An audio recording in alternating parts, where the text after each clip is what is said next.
EU countries from 25th of April plan to impose additional restrictions on Russian LNG and energy, all the way to imposing a complete ban on such supplies in 2028. In this regard, I've already instructed the government to evaluate the possibility of stopping energy supplies to the European market without waiting for the door to be shut in our face. And those volumes will be shifted to other markets that are more interesting and promising to us.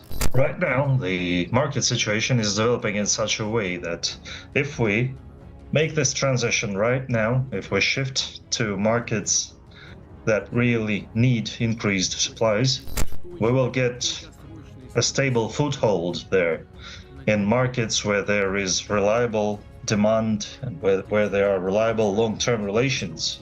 The states that are building long-term relations with Russia, constructive relationships with Russia. I asked you together today to discuss the situation in global energy markets, to compare notes.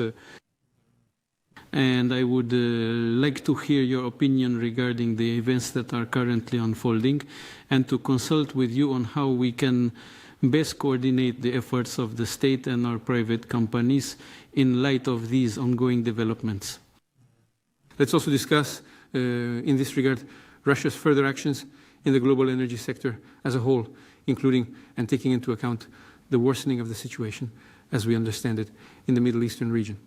Russia has, on numerous occasions, I would like to immediately point out, warned that attempts to destabilize the situation in the Middle East would inevitably undermine the stability of the global fuel and energy complex, raise oil and gas prices, limit the supply of these vital resources worldwide, and would certainly disrupt long-term investment plans. Judging by all appearances, that's exactly what's happening. Today we are observing significant logistical challenges along hydrocarbon transportation routes, and we can clearly see that this is having a profoundly negative impact on global production and indeed on global supply chains. It is striking at industry, and in essence, without any exaggeration whatsoever, it is affecting the entire framework of international economic relations.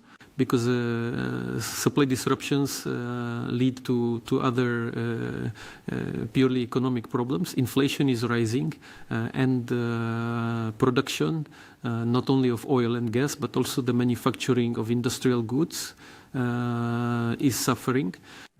Let me remind you that in the past year, approximately 1/3 of the entire global seaborne oil exports passed through the Strait of Hormuz, which amounted to around 14 million barrels every single day. Of that substantial volume, nearly 80% was specifically destined for various nations within the broader Asia-Pacific region. At this very moment, this absolutely critical shipping route is now practically shut down. Oil production, which is tied to the use of the strait, risks completely stopping already in the coming months. It has already begun to decline. Storage facilities in the region are filling up with oil that is impossible to export, or very difficult to export, or very expensive to export.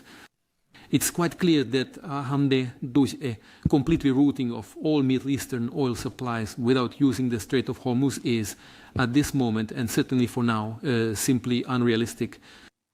Adjusting the logistics will not only consume a considerable amount of time, but also necessitate substantial expenditures on infrastructure, the expansion of maritime terminals and so forth, and naturally it will be accompanied by significant political risks, which, by the way, have not disappeared at all. Yet consumers need oil right now, today. Consequently, world oil prices are increasing, and we are perfectly aware of this. In just the last week alone, they've gained more than 30%. I checked today around 5:30 a.m. Moscow time, and it had already surpassed over $119 per barrel. Then it was 107, 109, 106. Now I believe Igor Alexeyevich mentioned 103, and it's currently fluctuating around that figure. But still, fluctuations persist, and this trend is not towards a decrease, but rather towards an increase. A very similar situation is also unfolding in the global gas market. Supplies of liquefied natural gas from the Middle East have sharply contracted. Production capacities in that region have significantly declined, and their full restoration will take not just weeks, but potentially even months. It's impossible to quickly compensate for the lost volumes. As a result, global gas prices are also rising, I believe, even faster than oil prices. What I would like to emphasize in this connection, under current conditions, competition among buyers for energy resource suppliers is intensifying. For ensuring stable, predictable deliveries of oil and gas. And in this regard, of course, I must mention and remind not only the colleagues present here in this hall, but also all our consumers that Russian energy companies have always been distinguished precisely by their stability. It is evident that the global logistics of the fuel and energy complex, in light of the continuing conflict in the Middle East, will inevitably undergo changes, shifting towards more advantageous and promising markets. Furthermore, it is crucial to comprehend that the current elevated prices for raw commodities are, without a doubt, inherently temporary in nature. This is something we both fully grasp. This is a clear and undeniable fact. We need to take this as our starting point. That is why I requested your presence here to consult with you on how we ought to coordinate our efforts in the coming period. The alteration in the equilibrium of hydrocarbon supply and demand will, undoubtedly, result in a new sustainable price reality. This will inevitably happen, so it is crucial for Russian energy companies to seize this current moment, including to channel their additional export earnings towards reducing to direct them towards alleviating their debt burden, their liabilities to domestic banks. Esteemed colleagues, I would like to particularly draw your attention to this important point. I am asking the government and the central bank to take this entire process under control. I must stress, Russia is, and I'll say it once more, a reliable provider of energy resources. That has always been true. We will certainly continue to supply oil and gas to those nations that themselves prove to be reliable counterparties. I refer not only to our partners in the Asia-Pacific region, but also to the states of Eastern Europe, such as Slovakia and Hungary. Even now my colleagues, even before this broad-ranging meeting, have already informed me that we are significantly increasing our deliveries to our reliable partners. And what's more,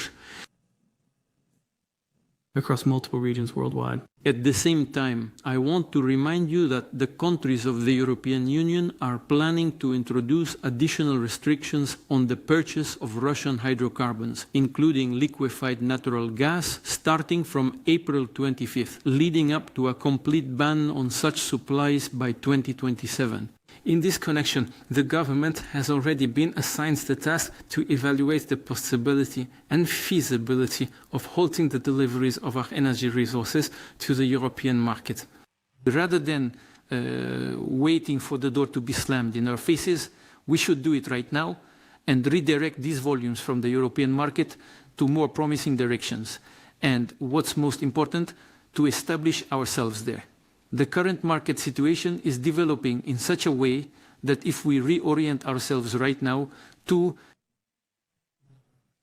the markets that require an increase in their supplies, we can now firmly establish ourselves there. That is to say, in places where there is a steady long-term demand and dependable relationships of a lasting nature, towards those nations that are actively building constructive business connections with Russia. By the way, I specifically requested your presence here today so that we could thoroughly discuss and consult on all these important matters. If European companies, if buyers suddenly decide to reorient themselves and ensure us long-term stable joint cooperation free from political considerations, completely rid of political influence, please We have never refused. We are ready to work with Europeans too, but we need some clear signals from them that they are prepared and also willing to work and will ensure for us this steadfastness and stability. The government is also keeping these matters under its control, and it is precisely at this moment, concerning all these important issues, that I truly hope we will have a very substantive discussion.